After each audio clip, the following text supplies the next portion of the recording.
Hi అండి, అందరికీ నమస్కారం. నేను మీ జానీ. ఈరోజు వీడియోలో అందరికీ ఎంతో ఇష్టమైన మిర్చి బజ్జీల్ని పర్ఫెక్ట్గా ఎలా తయారు చేసుకోవాలో చూపించబోతున్నాను. ఐఎమ్ షూర్ అండి, 100% చెప్పగలను. పిండి ఇలా కలుపుకుని మిర్చి బజ్జీ వేస్తే బయట బండి మీద దొరికే మిర్చి బజ్జీ కన్నా ఇంట్లోనే ఈజీగా చేసుకోగలుగుతారండి. ఈ మిర్చి బజ్జీని వేసేటప్పుడు చిన్న టిప్స్ పాటిస్తే బజ్జీలు పర్ఫెక్ట్గా వస్తాయి. ఈ మిర్చి బజ్జీని వేడివేడిగా వేసుకుని తింటే పైన క్రిస్పీగా లోపల స్పాట్గా చాలా టేస్టీగా ఉంటుంది. సో లేట్ చేయకుండా వీడియోలోకి వెళ్ళిపోదాం.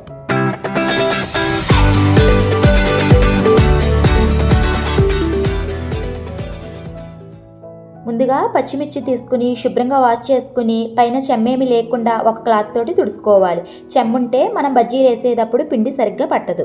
నెక్స్ట్ ఒక బౌల్లోకి ఒక జల్లెడ పెట్టుకుని 1 కప్పు శనగపిండి వేసుకోవాలి. ఇలా పిండిని కొలతలతో చేసుకున్నారంటే మిర్చి బజ్జీలు పాడవకుండా చక్కగా పర్ఫెక్ట్గా వస్తాయండి. ఫస్ట్ టైం ట్రై చేసినా చక్కగా వస్తాయి.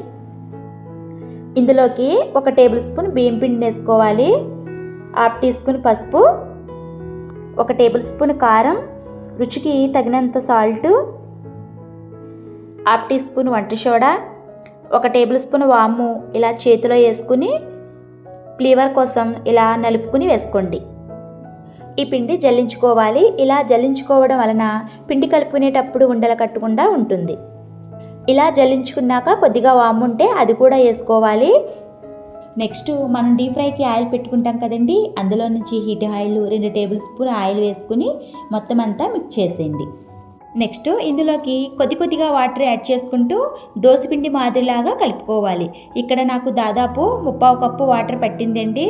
సో ఈ కన్సిస్టెంట్లో పిండి కలుపుకోవాలి. ఈ పిండిని లూజుగా కానీ అలాగని టైట్గా కూడా ఉండకూడదు.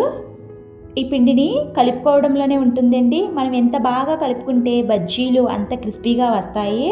ఇలాగా రిబ్బన్ కన్సిస్టెన్సీ వస్తే సరిపోతుంది. ఇలా కలుపుకున్న పిండిని పక్కన పెట్టేసుకోండి. ఇప్పుడు బజ్జీల స్టఫింగ్ కోసం ఒక బౌల్ తీసుకుని 1 table spoon salt, 1 table spoon ధనియాల పొడి, 1 టేబుల్ స్పూన్ వాము వేసుకుని కచ్చా పచ్చాగా మిక్స్ చేసుకోవాలి. ఇప్పుడు మిర్చిని తీసుకుని నైఫ్ తోటి మిర్చి మధ్యలోకి ఈ విధంగా కట్ చేసుకోవాలి. లోనేమన్నా సీడ్స్ ఉంటే తీసేసుకోవచ్చండి. కారం కావాలనుకున్న వారు ఉంచేసుకోవచ్చు. బజ్జీ మిరపకాయ పెద్ద కారమే ఉండవు ఇవి. ఇప్పుడు ముందుగా రెడీ చేసుకున్న వాము ధనియాల పొడిని 1/2 టీ స్పూన్ దాకా స్టఫ్ చేసుకోండి. ఇప్పుడు డీప్ ఫ్రైకి ఆయిల్ పెట్టుకుని ఎక్కువ హీట్ కాకుండా తక్కువ హీట్ కాకుండా మోడరేట్లో ఆయిల్ని హీట్ చేసుకోవాలి. ఒక బజ్జీ మిరపకాయని తీసుకుని ఒక్కొక్కటిగా పిండి మొత్తం కవర్ అయ్యేలాగా స్లోగా వేసుకోవాలి. ఇలా ఆయిల్ మీడియం ఫ్లేమ్లో పెట్టుకుని అటు ఇటు ఈవెన్గా వేయించుకోవాలి. మీడియం ఫ్లేమ్లో పెడితేనే లోపల మిర్చి బాగా వేగుతుంది. లాస్ట్గా గోల్డెన్ షేర్ కలర్ వచ్చి క్రిస్పీగా వచ్చాక ఒక ప్లేట్లోకి స్టఫ్ చేసుకోండి. ఇలాగే మిగిలిన మిర్చి అన్నీ బజ్జీలు వేసుకోవాలి.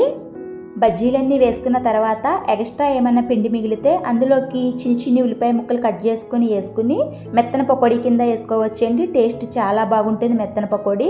చిన్న ట్రిప్స్ అండి. మిర్చి బజ్జీ వేసేటప్పుడు ఆయిల్ ఎక్కువ హీట్ ఉన్నా తక్కువ హీట్ ఉన్నా మిర్చి బజ్జీ వేసేటప్పుడు విడిపోతుంది. ఆయిల్ మోడరేట్ హీట్లో అయిన తర్వాత మిర్చి బజ్జీ వేసుకుని ఫ్రై చేసుకోవాలి.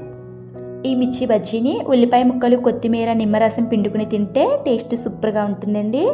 సో మార్కెట్లోకి బజ్జీ మిరపకాయలు వస్తే ఒకసారి ఇలా ట్రై చేయండి. ఈ మిరపకాయ బజ్జీల్ని మీరు కూడా ఇంట్లో ట్రై చేసి ఎలా వచ్చాయో నా కామెంట్లో షేర్ చేయండి. మరిన్ని వంటకాల కోసం నా ఛానల్ సబ్స్క్రైబ్ చేసుకోండి. ఒక లైక్ ఇవ్వండి. ఈ వీడియోని మీ బంధువులకి, స్నేహితులకి షేర్ చేయండి.